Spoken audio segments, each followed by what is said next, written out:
Assalamualaikum warahmatullahi wabarakatuh. Apa kabar Ananda? Tetap semangat. Mari kita lanjut membahas tentang wawasan Nusantara. Nah, di dalam wawasan Nusantara nanti kita akan bahas artinya, kedudukan dan fungsi dari tujuan wawasan Nusantara, juga nanti membahas aspek Trigatra dan Pancagatra, juga terakhir nanti implementasi dari wawasan Nusantara. Nah, di dalam mempelajari materi ini itu ada beberapa tujuan yang harus Anda pahami.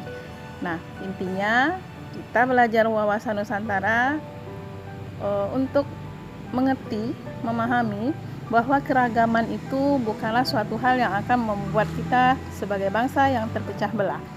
Dan jadi kita akan gali lebih jauh lagi nanti apa makna kita mempelajari materi ini. Nah, keragaman bangsa Indonesia, itu sangat banyak. Ada keragaman di bidang budaya, suku, agama, bahasa, dan banyak lagi yang lainnya. Nah, jadi tidak ada salahnya kita memahami bahwa keragaman itu bukanlah suatu hal yang akan memecah belah kita. Ingat bahwa bangsa yang besar, bangsa yang kuat itu adalah suatu bangsa yang memahami arti dari suatu perbedaan. Jadi kita sebagai bangsa yang merdeka tidak mudah terpecah belah.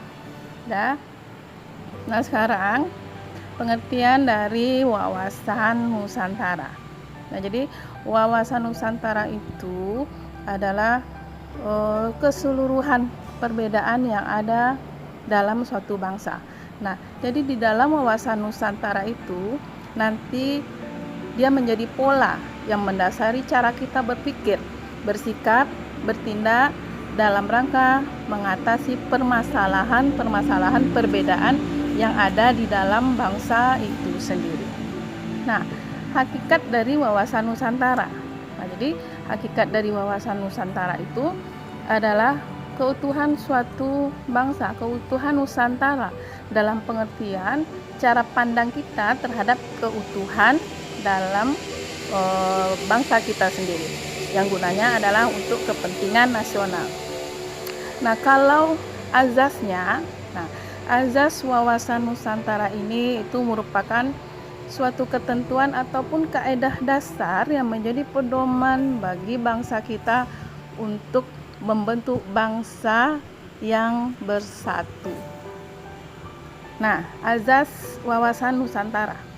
Nah, jadi di dalam azas wawasan Nusantara itu ada beberapa hal yang memang sangat mendasar sekali.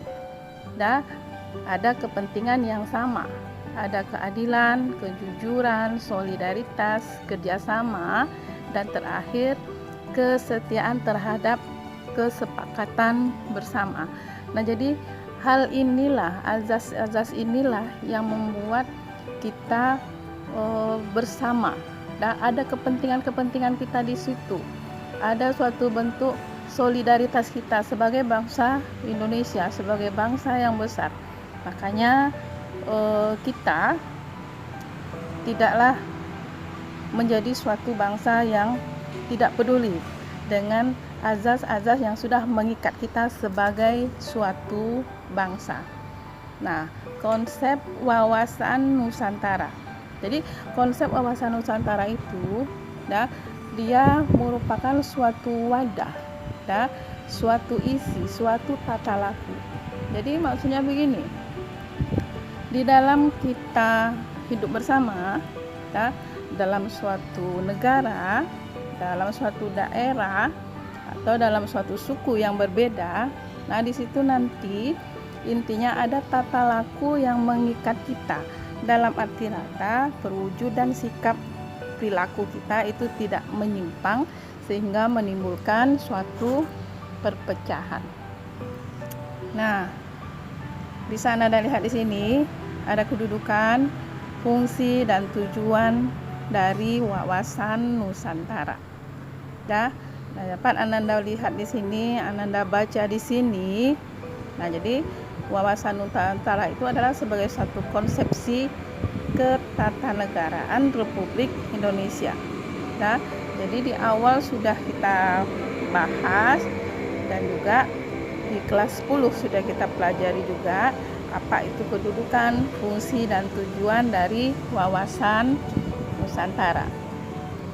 Nah, kalau kita bicara mengenai aspek Trigatra dan Pancagatra, berarti di situ ada kesatuan aspek kehidupan nasional dalam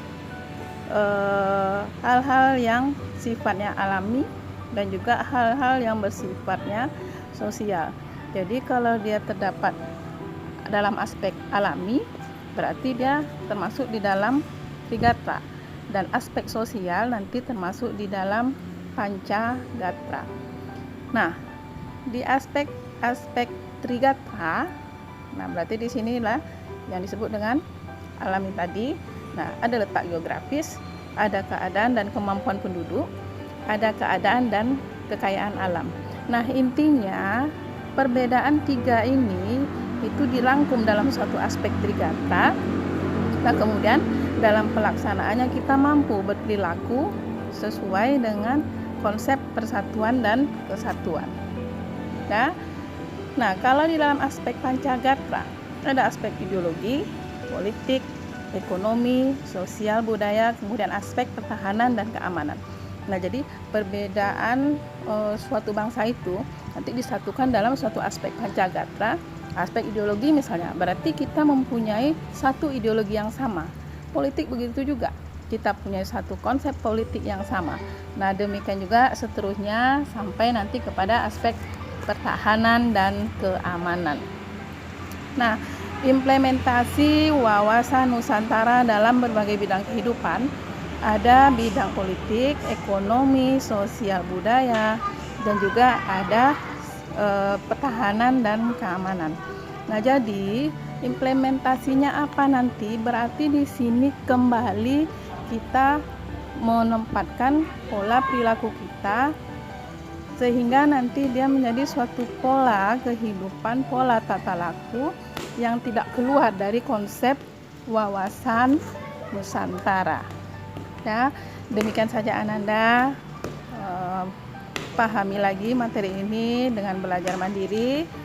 Nanti mudah-mudahan Ananda bisa memahami dan bisa mengerti bahwa pentingnya wawasan Nusantara dalam menjaga persatuan dan kesatuan bangsa. Demikian saja Ananda. Assalamualaikum warahmatullahi wabarakatuh.